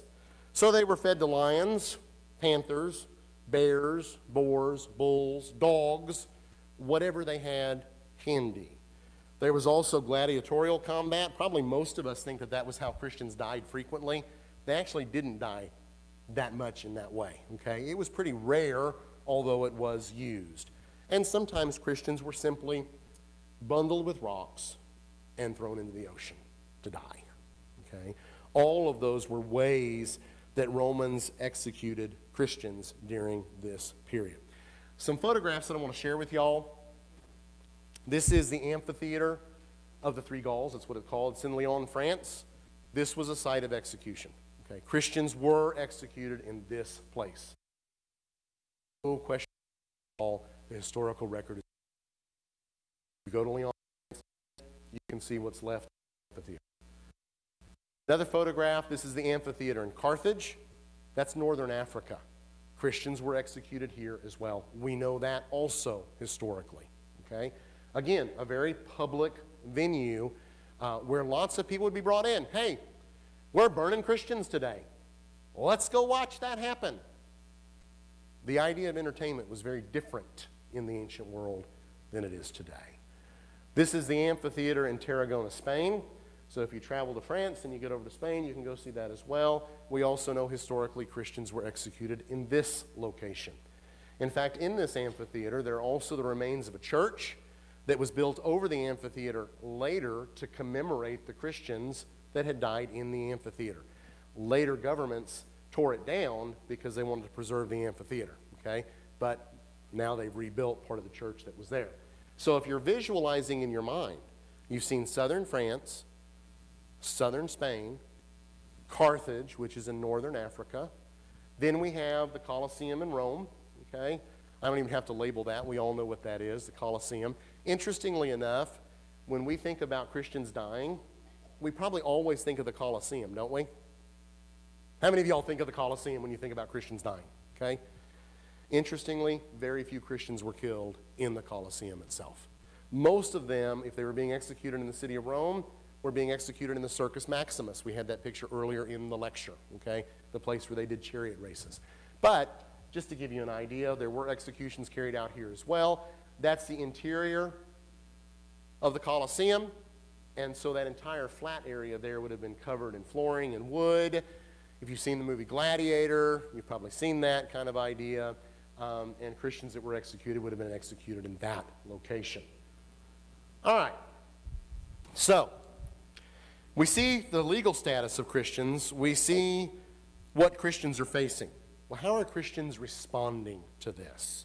Well, they had a controversy among themselves. How do we deal with those who renounce Christ? This is very interesting to read in the writings of the first 3 centuries because Christians are debating this back and forth. Okay? Christian X over here, he got the libellus. He got off scot-free. And now 15 years later, when everything's peaceful, he wants to come back to the church. What do we do with him? That was a real issue.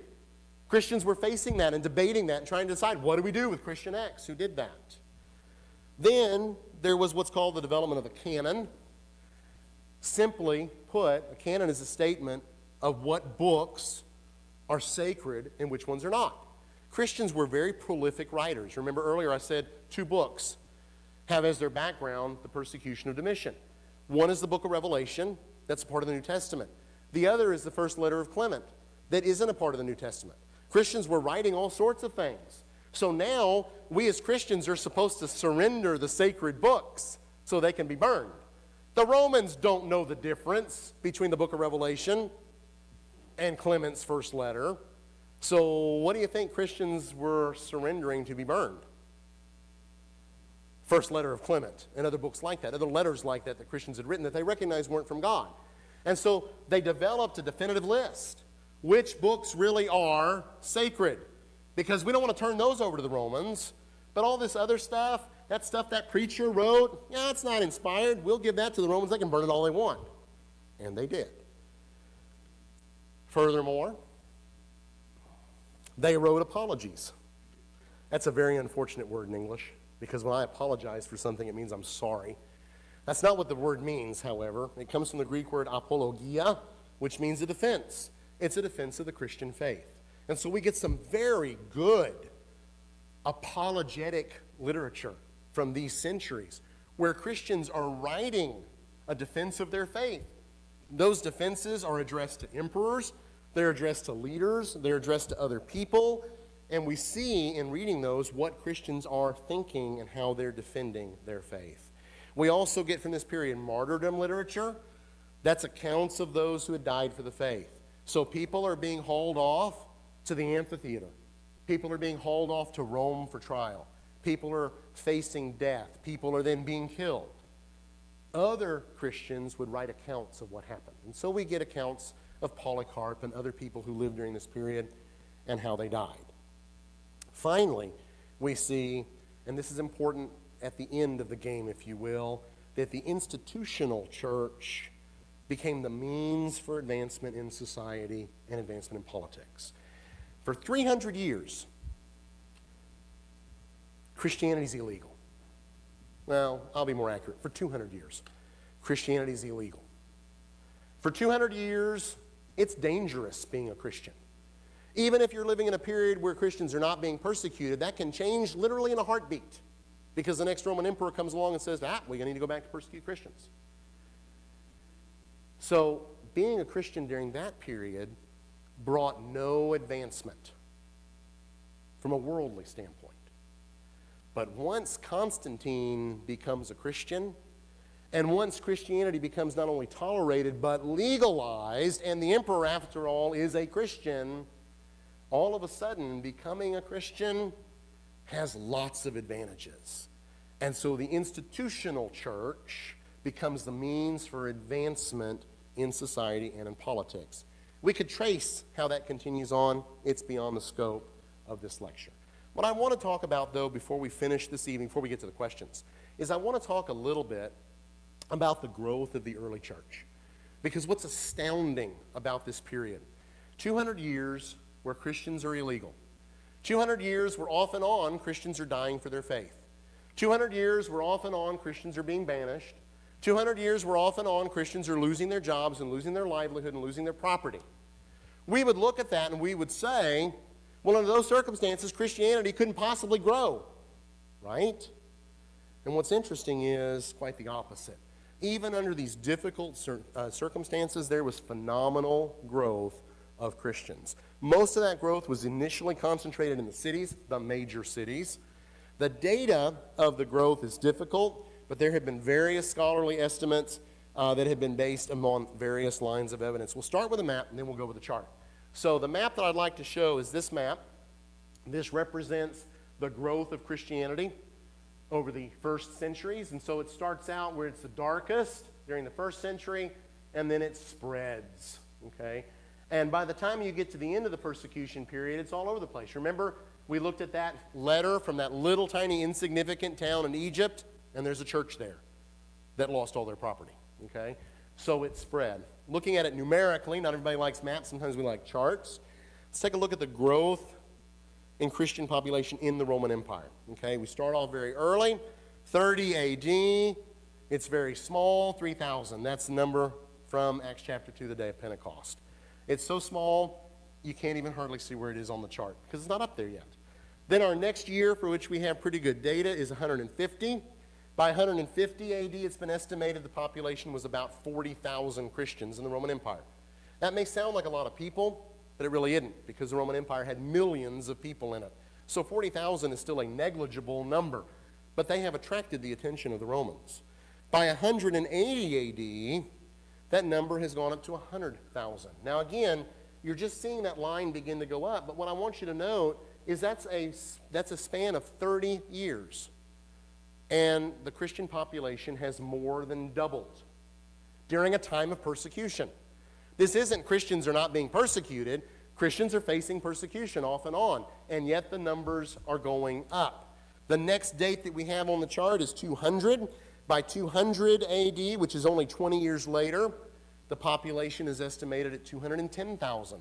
That is a more than doubling of the number in 20 years.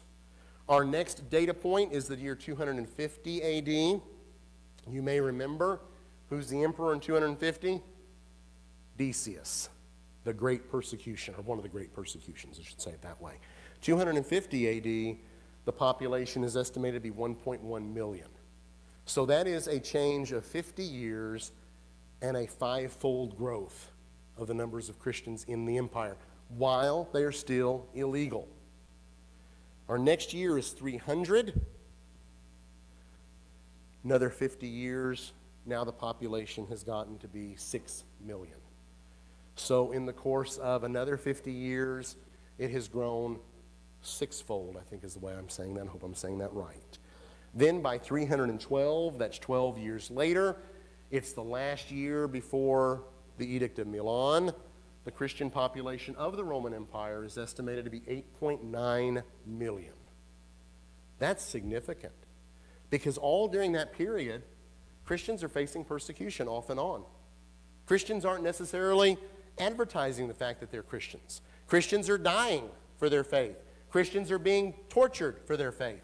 Christians are facing the loss of property, the loss of jobs because of their faith. And yet the numbers keep growing. It isn't at all what we'd expect, is it? So let's talk about how that happened. Let's talk a little bit about Christianity's triumph. Again, no armies, no political power. They have none. And yet Christianity grows. Christians believe in God's providence and protection. How did that work out? Well, there were various factors that allowed the church to grow and eventually overcome these Roman attacks. The first of those is evangelism. Remember earlier we said one reason why Christians were persecuted is because they were actually trying to convert pagans to Christianity. And pagans didn't care for that a whole lot because, we want you to worship all the gods. Christians were active in sharing their beliefs. Jews during this period expected a Messiah, and Jesus fit the bill. And so remember, at the very beginning, all the first Christians were what? Jews. Later, as time goes on, fewer and fewer Jews will become Christians, but Jews are still being converted. Paganism as well during this period had reached a point of religious bankruptcy. You couldn't find any satisfaction if you were a pagan, okay? You had this spiritual yearning inside, and the gods just weren't providing that. Along comes Christianity, and Christianity has a very different message. And it appealed to people. And so you find people in the various social classes that were interested in the Christian message. Remember, when Domitian persecutes, he persecutes his cousin and his cousin's wife because they were atheists, because they were Christians. They were from the very upper crust of Roman society. That's how far Christianity had penetrated already during the first century. Evangelism was important. It was a message that was attractive, again, across all segments of society. It was attractive to slaves and the lower classes. It was attractive to the nobility, the middle, and the upper classes. Interestingly enough, when people think about Christianity, they say Christianity all spread among the lower classes, right? Raise your hand if you've heard that. Christianity always spread among the lower classes, among the slaves. That's the people that were really interested in Christianity. Come on, more of y'all than that have heard that, okay? All right? Maybe not. That's typically what you read. The reality is, however, you can look at the New Testament and you can look at early Christian literature, and you find all sorts of folks that are from upper classes that have responded to Christianity. Christianity is popular across the entire spectrum of society, not just to the slaves, not just to the tradesmen, but even to people who are way up there in the ruling class. Because paganism couldn't provide what people needed spiritually. They were ripe for something. We talk biblically about the fullness of time. You've heard me preach about that recently if you're here at Beach. One of the aspects of the fullness of time is that paganism was no longer providing answers for people. Christianity was. Secondly, beyond evangelism, there is what is called the quality of mercy. And this is important for us to note as well. Life in the first couple of centuries, third century as well, was pretty unpleasant and actually pretty dangerous. People lived lives that were brutal and short. People who lived in cities lived particularly brutal and short lives. Society of this time was extremely violent. If they had an ABC News to watch every night on the television, it would have looked perhaps worse than our newscasts do here in Dallas-Fort Worth. Things were violent, things were ugly. It was not a very good time. We talk about the good old days. Nobody talks about these centuries as being the good old days. They were not good at all. Pagan attitude of this period was at best indifferent to the suffering of others. If people were suffering, well, that's their problem. They didn't say karma because that's an Eastern idea, but the idea of fate was very much there.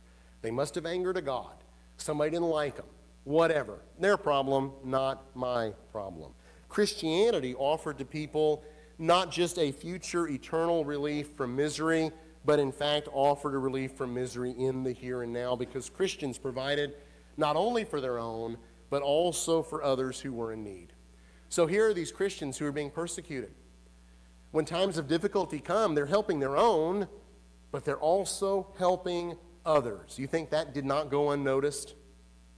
It was noticed, and it was noted, the quality of mercy.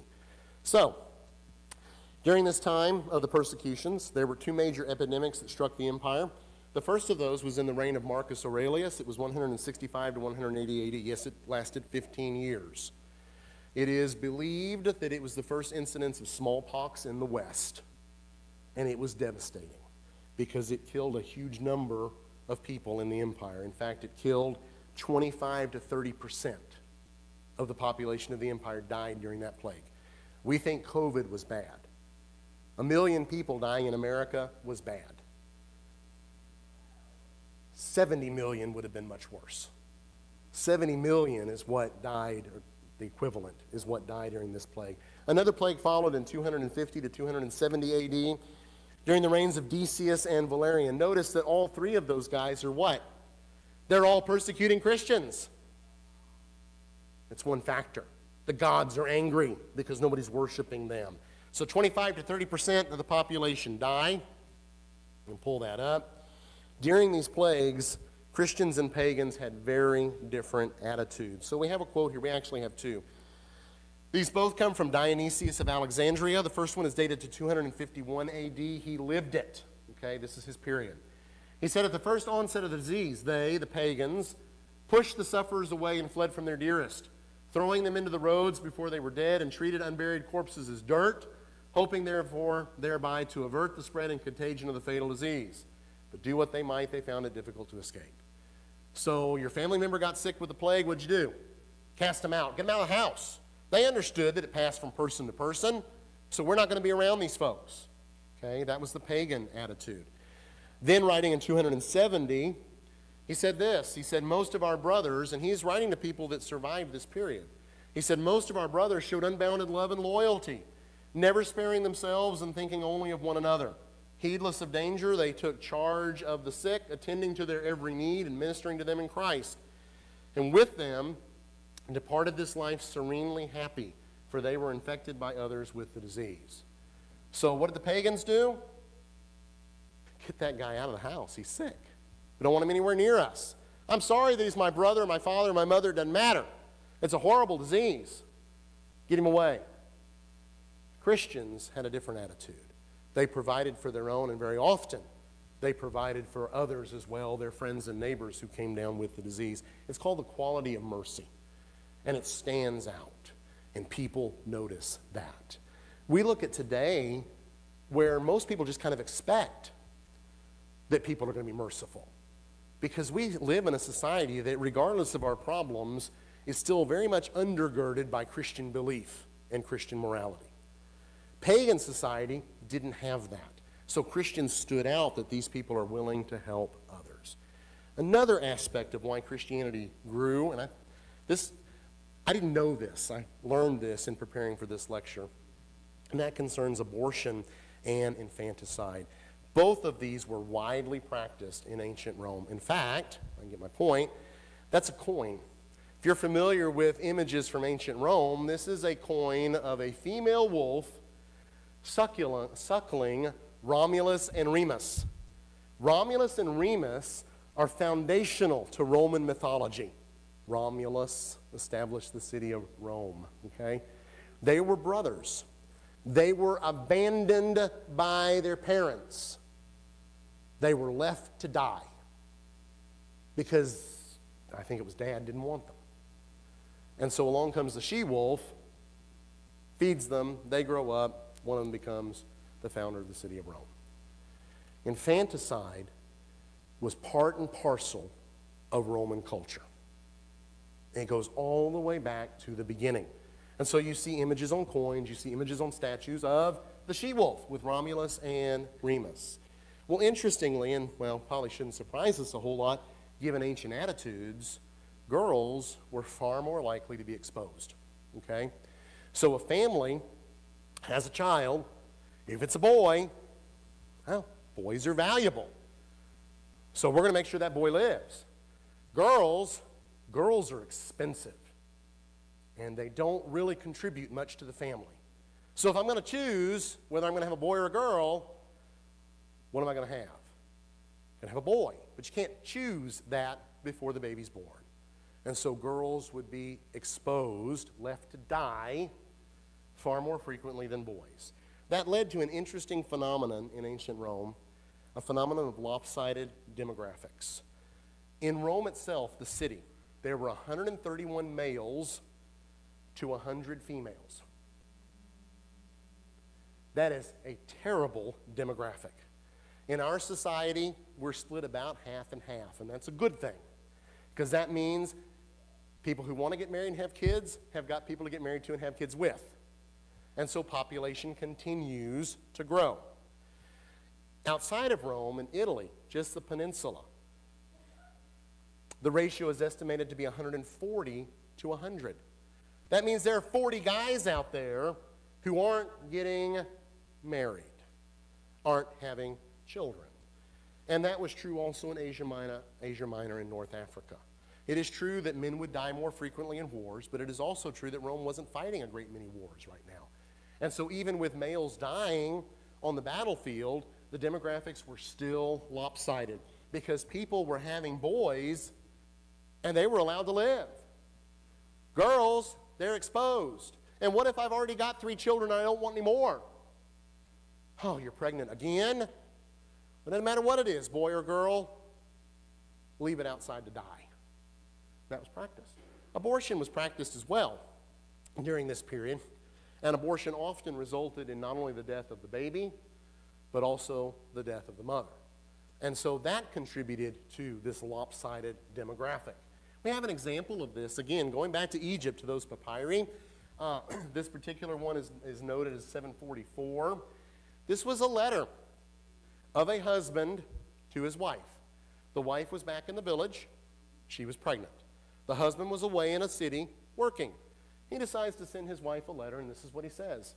He says, I beg and beseech of you to take care of the little child, and as soon as we receive wages, I will send them to you. Typical, the guy's working in the oil field, so to speak, and he needs to send money home. Don't worry, honey. I'll send you some money as soon as I get paid. If, good luck to you, you bear offspring. If it is a male, let it live. If it is a female, expose it. And the husband had absolute right under Roman law to make that decision. The mother had no say in the matter at all. And so what happened in Roman society was that little girl babies were being exposed. A lot of boy babies were being exposed as well, left to die. When I say exposed, that's what I mean. They're put out in the elements and expected to die, okay? Like Romulus and Remus. Justin Martyr, who is an early Christian, he writes this in his writings. He lives 100 to 165. He says, we have been taught that it is wicked to expose even newborn children, for we would then be murderers. So it is, you don't want the child, let it die. The Christian attitude is, boy, girl, doesn't matter. It's a gift from God. And so what ends up happening, I think you can see where this is going, what ends up happening is more babies being born into Christian households are surviving to adulthood than among the pagans. There's also low fertility. Interestingly enough, these things led to population decline. Later in the Roman Empire, things are going to get so bad with not having enough workers that those barbarians at the gates that the Romans had been fighting off for centuries, all of a sudden the Romans say, hey, let's let them in, teach them to be good Romans. And they'll boost our population. And that's what they did. They let them in because they couldn't otherwise fight against this decline in population. Also, obviously, we talked about this, because of this situation, more girls in Christian families survived adulthood, and they bore children, okay? Remember that graph with those numbers that were going up? It isn't just because of evangelism. It's because of things like this. The pagans are killing their baby girls. Christians aren't. And so those girls are growing up to be Christians, and they're having babies, and they're raising their babies to be Christians, and so the population goes on up. As well, Christian men themselves were more likely to get married. There were a lot of men in the Roman period, pagans. Remember that lopsided demographic? They weren't interested in getting married. They went to the brothels to fulfill their whatever, okay? They didn't get married because they didn't want to have to worry about taking care of a wife. They didn't want to have to take care of kids. The Christian attitude towards family was very different. So, a fellow whose name is Rodney Stark wrote this in his book, The Triumph of Christianity. You can read that, it's still in print. In his book, he says this. He says, such differences, he's talking about this abortion infanticide issue, such differences would have resulted in substantial annual increases in the population, in the proportion of the population who were Christians, even if everything else was equal. In other words, even if Christians weren't evangelizing, even if Christians weren't helping their pagan neighbors, Christianity would have increased anyways simply because of the difference in attitude towards abortion and infanticide. When you combine that with the other aspects that we talked about, it just grew exponentially, surprisingly quickly. So Christianity's triumph, we're just at the end, okay? So if you've got some questions, we're getting to that point here real quick. Christianity is able to triumph, first of all, because Christians had faith in the face of persecution and death. Here are these Christians that are taken to the arena to be crucified. Here are these Christians that are taken to the arena to be burned at the stake. Here are these Christians that are taken to the arena, and the lions are going to be let loose on them. And they're singing to Jesus as they die. And all it would have taken to escape that death was to say, whoop, stop, I'm done, bring me some incense, I'll sacrifice, I can go home. You think that wasn't pressure on people? We look at death, honestly, in a very sterile way. Because modern Americans mostly die in hospitals, a clean environment, we pass gently into that night. These people are facing death in a way that we cannot even imagine. Get an idea. Don't recommend the movie with a blanket recommendation. The Passion of Christ. A lot of stuff in there that isn't biblical. But the crucifixion scene is intense. If you can watch that and not bawl your eyes out, you are not me.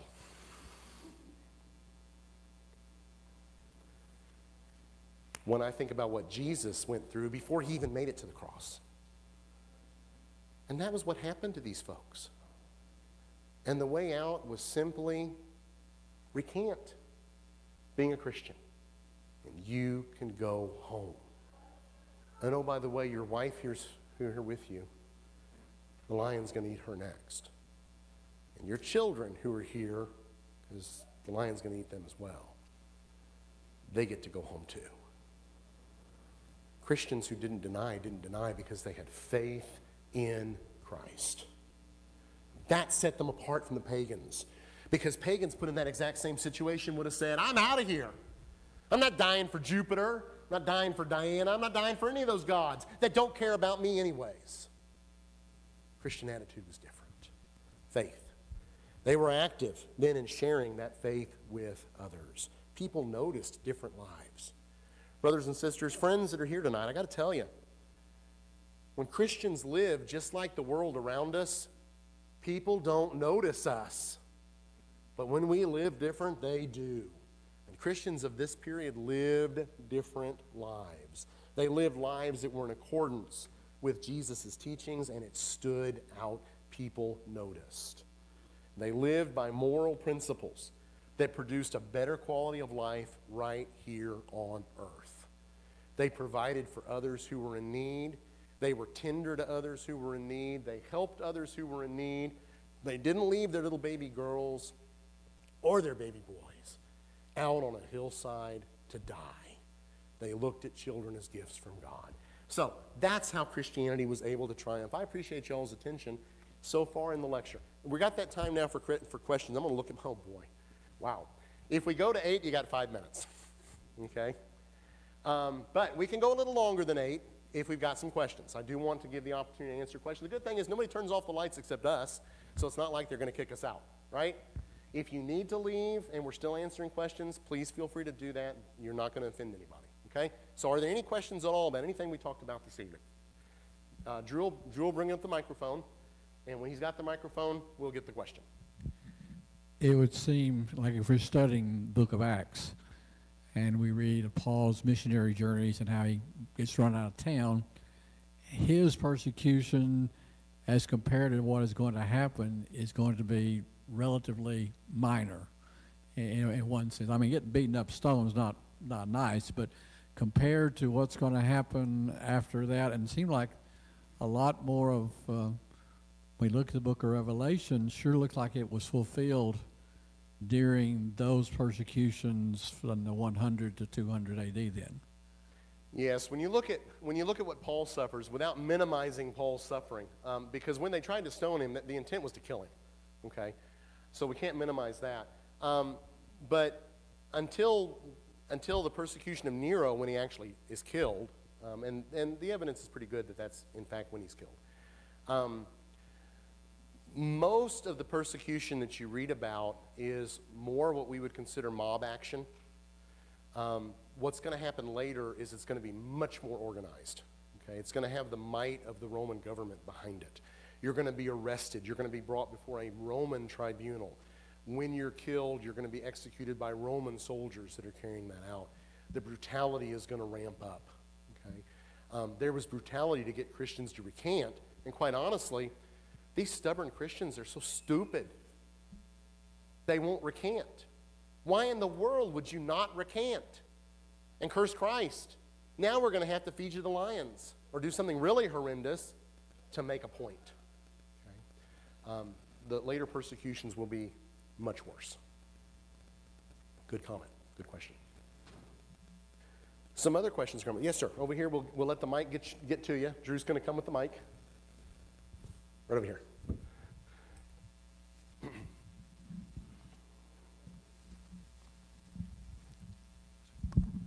We hear about Pax Romana. Mm-hmm. So when was that? What did it involve? Okay, the Pax Romana, it's going to start under the reign of Augustus.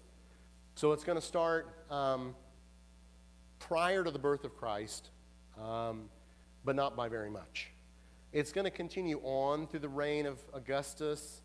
I'm not real sure when we would say the end of the Pax Romana comes. If I were going to guess, and I can only guess because I just don't have the data in front of me, I would guess that it ends by the time we get to the period right prior to Vespasian, Titus, and Domitian. Because we have a year there where we had the 4 emperors, where it's just one right after another being replaced. So that's pretty much the period of the Pax Romana. It means Roman peace, okay, where generally things in the Roman Empire were very peaceful. It doesn't mean they weren't fighting, but they weren't fighting major wars. Later on, I've talked about the barbarians at the gates. I'm talking about the Germanic tribes on the north, also talking about the Parthians on the east, and they're going to be major threats for the Romans. They don't really have a threat south of the Sahara, so their southern border is pretty secure because there's desert, okay? Not a whole lot coming up across the desert. It's really along the northern frontier and the eastern frontier that there are problems. And by the way, I'll just throw this out there. In the book of Revelation, we see threats that are depicted against the Roman Empire, and they are coming from the north and from the east. Fits exactly with what the Romans were facing when Rome eventually falls. Okay. Any other questions? Yes, sir, right over here. Drew's bringing the mic. Pliny had asked that series of questions to the emperor. And one of those questions was how to deal with children who were Christians, or perhaps he meant children of Christians. What was his answer? You know, I'm not sure that he answered that particular question, okay? I'd have to go back and look at that data to see exactly what that letter said, because in looking at that, I don't really recall that he specifically answered that question. But we know that later, as Christians are being persecuted, they're just taking the whole family, which again makes sense in Roman attitude because children were only valuable in the context of a family. And so they're being swept away with the parents.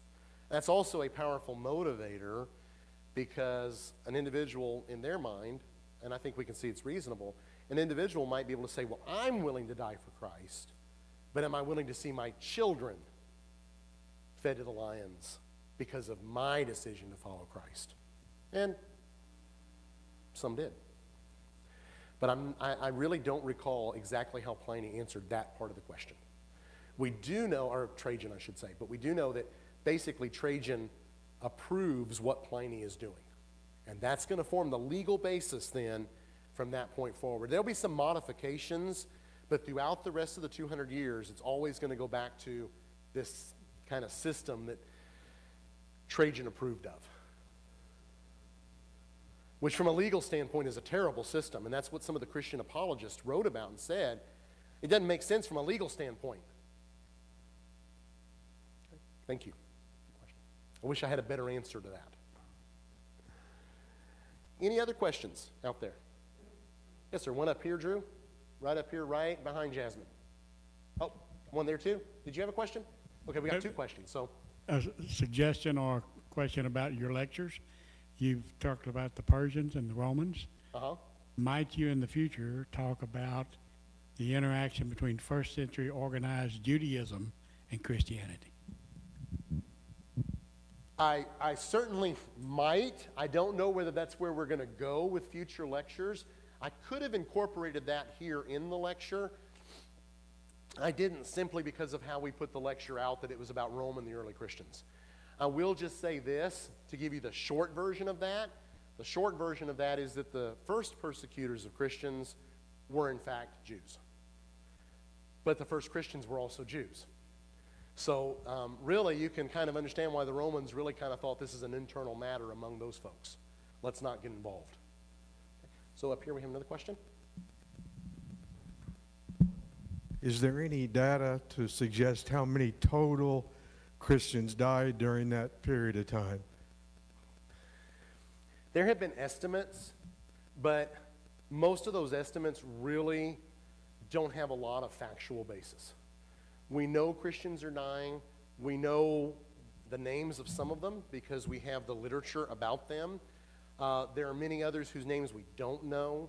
I will say this, that if our idea is that hundreds of thousands of Christians were dying for their faith, that would be an incorrect idea. There simply is no data to confirm or support those kinds of numbers. Okay? Thousands of Christians? Yes. Hundreds of thousands of Christians? Probably not. Over the course of the period. The Romans did other things. There were other ways to punish Christians that didn't always involve actually executing. One of the examples, Christian women, we'll send them to the brothels. That will send a message. And it will also, punish these particular women. So there were other things they could do short of killing, even though they were quite willing to kill. But I'm not sure that we have really good information about numbers.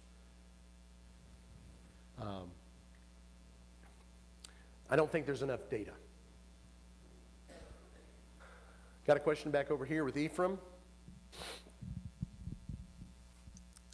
Thinking about the timeline and the population growth that you were showing and getting up into the millions, I'm just curious, did those numbers include what a lot of us think of as the Roman Catholic Church, or were those what we consider by biblical definition New Testament Christians only? I would not try to make that distinction in the first 3 centuries. It's a very complicated picture. There's a lot of different things going on within Christianity. There are a lot of divergent ideas and beliefs and practices, and I would not try to pin down who was what and where. We don't really always know exactly what people were thinking and people were believing. I would say that those numbers that I presented were numbers of people who would claim to be Christians without differentiating between this group, that group, or the other group. But there is definitely segmentation and fragmentation within Christianity as a whole at this period. And by the way, we're only looking at Christianity within the Roman Empire. If you've been at Beach and you've taken my History of the Church class, you know that Christianity is also spreading in 2 other directions. East, towards China, and south into Africa. So there are Christians that are living in other parts of the world who are facing persecution to some degree or another. They're not included in those numbers. Other questions? Yes, sir. It's been 4 years since your previous symposium on Persia, and now this one.